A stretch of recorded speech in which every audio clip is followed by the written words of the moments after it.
they really have a very big job in the second half. 2-0 here at half-time.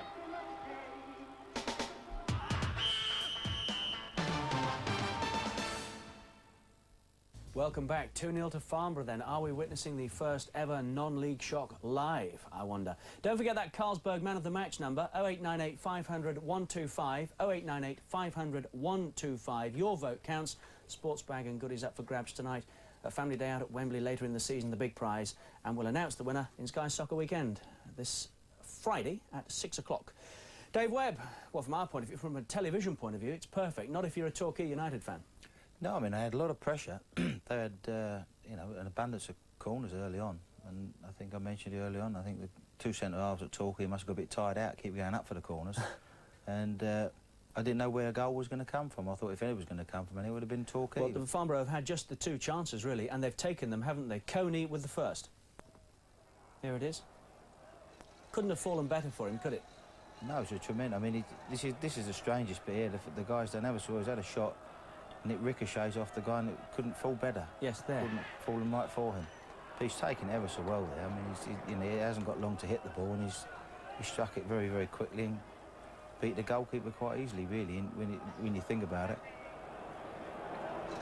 Was he off? No, but he couldn't be off because no, he's hit the defender, wasn't it? You know, he's hit the defender. Third game for Farnborough, his first goal. Was there appeal for handball as well, I wonder? Maybe that's what they were complaining about. It was, wasn't it? But the goal stands. That was 1-0 after 34 minutes. The second one, Simon Reed. Yeah, well, this guy takes his goal ever so well, I think. You know, when he showed early on how many games he's played and the goals he scored, absolutely tremendous. I mean, he gets through here, and I mean, his placing there, he's taking it just the right. The goalie goes, got to go that way, and he just tucked it in. The goalie had no chance with that. Was he off? It's very, very hard to see. I think the left back's a bit lazy here. Well, we'll try and find the right angle. You can see a shadow coming along from somewhere. There he comes, and I just looked here and I thought, well, he's got to be close. But the linesman's on that side, and sometimes you find with linesmen that if they see a shirt close to them. Let's have a look now. Well, yeah, I suppose you see well, the linesman didn't it? look. It's very close. I'm sure if the blue shirt had been this side, it wouldn't have. He would have probably give offside. Yeah. I can hear Martin Tyler contributing and telling me that he was not offside, and he had a better view than us. It's always very difficult when you see that confined television angle. But for all that, once you're in the position, you've got to take it, and he did very well. Yes, he's smashing for both goals, really. Good finishes. I mean, I think Torquay had one or two chances as well in a similar position. But them boys, you know, the boy took on just enough. I think he took it on enough to wrong foot the goalkeeper, and he tucked it in the far side of the net. And, you know, that's a goal scorer's quality. I lost count of the number of half chances and, well, decent opportunities that Torquay put together before those goals. I think an earlier one from Scott Colcombe here, after, again, they'd done a lot of good work in the build-up and created the opportunity, but wasted it. Yeah, I think the boy shows he's a bit erratic, actually, because if you look as it comes out, I mean, he almost has a chance to pull it down and then hit it. He's leaning back as well, isn't he? But I think they mentioned that he's fairly new to the game, and I think when you get in a game with that sort of pressure, they're the sort of ones, as you're hitting them, I think the boy's thinking about doing a lap of honour. And I think when you do that, you tend to lean back, which he's done, and he skied the ball over the goal. Very frustrating for the manager, isn't it, when you've had that amount of possession and those chances and you've had no reward for it at all? Yeah, I mean, I think the difficult point is that, as I said, the centre-half kept going up and kept going up, and I think when you keep going up like that, you tend to get a little bit too anxious, and you forget about what your main job as a defender is to defend.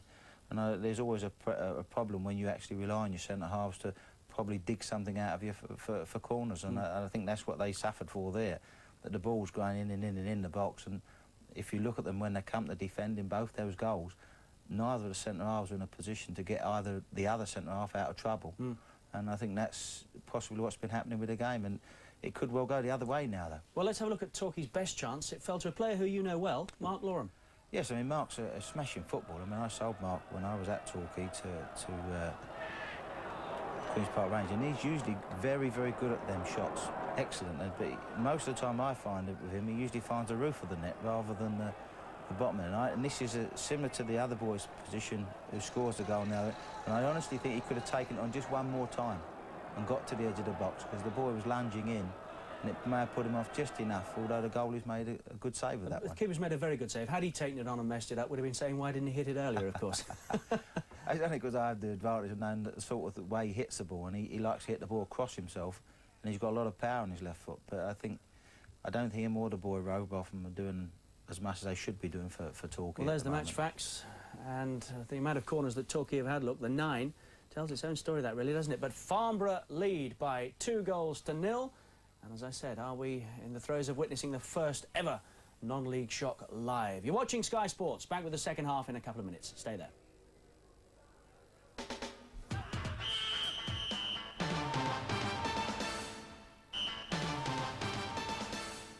Welcome back. 2-0 Farnborough. Hope you're enjoying it. It's nice to have your company.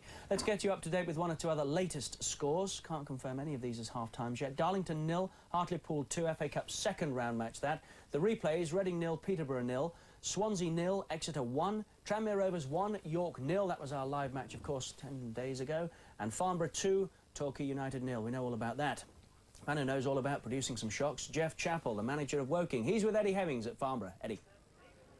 Yes, Jeff Chappell, you know exactly what it's all about, although at this stage in your match against West Brom half-time, you're 1-0 down. That's right, yeah, and I was quite happy with that, 1-0 at West Brom, and as it turned out, we came back and won 4-2, so I was very pleased. But what a position for Farnborough to be in now. Yes, I think Torquay have certainly got to do a little bit more up front, certainly in the last third of the field, and at the moment, I can only see a win for Farnborough Town. Borough had to weather all that pressure, didn't they, in all the corners, but then they came back and haven't they done well? That's right, they withstood the pressure very, very well indeed, and I'm very impressed with Farnborough tonight. As I said earlier, the non-league game now is on a par with the fourth and perhaps third divisions, and as I say, I can only see a win for perhaps Farnborough.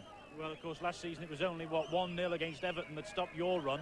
That's right, and I'm looking for a repeat from my lads at Woking this year, but tonight's game, I think if Farnborough can hold their composure, I think they run out worthy winners. Well, great stuff. Thanks, Jeff. And Richard, here's a happy man and a few $1,000s, I think, here. Eddie, thank you. You can sense the atmosphere. They're on the threshold here, aren't they? On the brink, Farnborough, of a big one.